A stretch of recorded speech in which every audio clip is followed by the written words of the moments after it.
Back now at 8:10 with an incredible story about a mother who revived her newborn son after being told that he would not make it. Well, the family is here this morning for an exclusive interview. But first, today, national correspondent Amy Robach has their remarkable story. Amy, good morning. And good morning to you. Doctors told Kate and David Ogg of Sydney, Australia, their baby boy was dead. But what happened was next was nothing short of a medical miracle. The birth of a baby, one of life's happiest moments. But for Kate and David Ogg, their elation came to a screeching halt after one of their twins, baby Jaime, born premature at 27 weeks, was pronounced clinically dead. Doctors told her, I said, Jaime didn't make it, we've lost him. The nurse handed the baby's limp body to his parents to say goodbye. But instead, the mother talked to her newborn when she could have been mourning him. This footage taken by her midwife. Jaime lay on his mother skin to skin for 2 hours. She cuddled him and stroked him and said, "Your twin sister Emily is fine." He started gasping more and more regularly. I'm like, oh my God, what's going on? She says the doctors told her not to get her hopes up. It's just a reflex. He can't be alive. Then a short time later, he opened his eyes. Kate put breast milk on her finger, held it at Jaime's lips, and he started sucking. Her doctors were in shock. He just kept shaking his head and moving it around. I don't believe it, I don't believe it. A medical miracle. Baby Jaime came back to life before their eyes. Luckily, I've got a very smart, very strong wife who instinctively did what she did. If she hadn't have done that, I believe that Jaime probably wouldn't be here. It's inspiring for a lot of people. Magic in a mother's touch. Even doctors say there's something to it. Isn't it interesting that the body, the mother's warmth, the effort that she'd had up to that period of time was passing through to the child? That's pretty amazing. Jaime and his twin sister Emily are now 5 months old and happily living at their home in Sydney, Australia. We were lucky. Yeah. We feel so fortunate. So lucky. We're like the luckiest people in the world.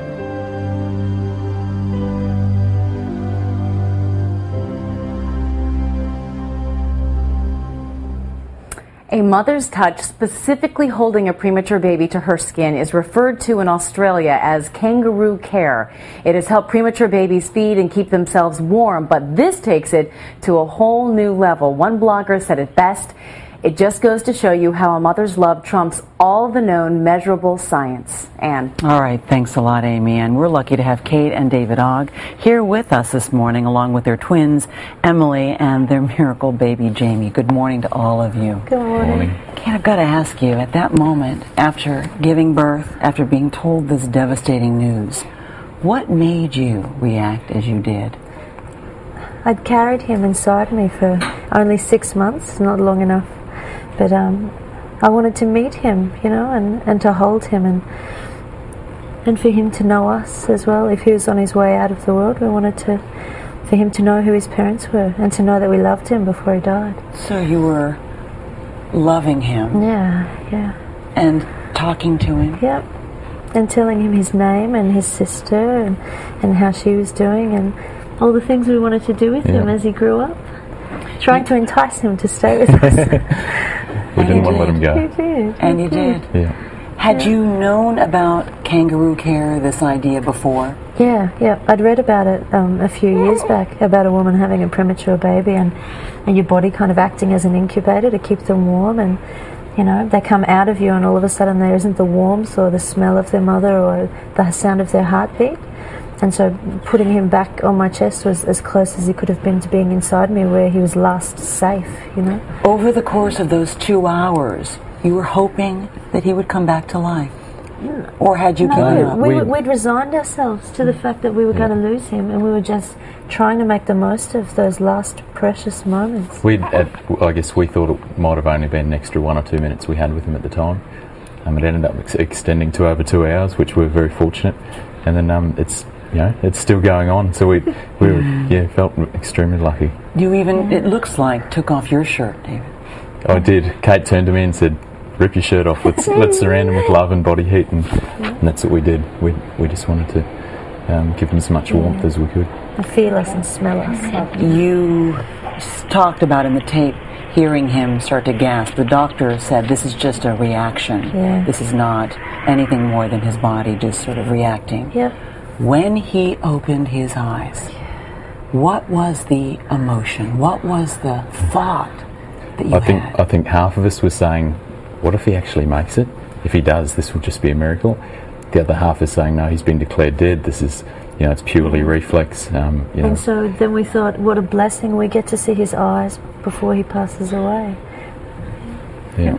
And then they stayed open. Yeah, and he was lifting his head and he was grabbing my finger. Yeah. It was amazing. Yeah. And you have tears now just even thinking about it. Yeah. Because it was something that you never, at that moment, after 2 hours, thought would happen. Yeah.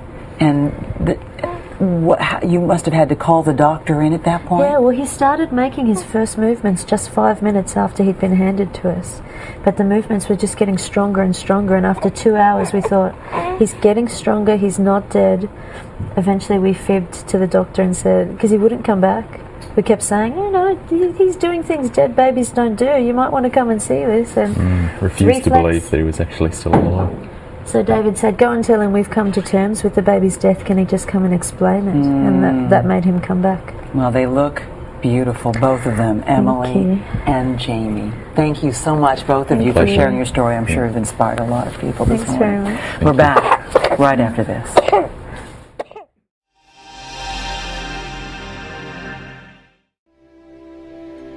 Please, don't worry so much. Because in the end, none of us have very long on this earth. Life is fleeting.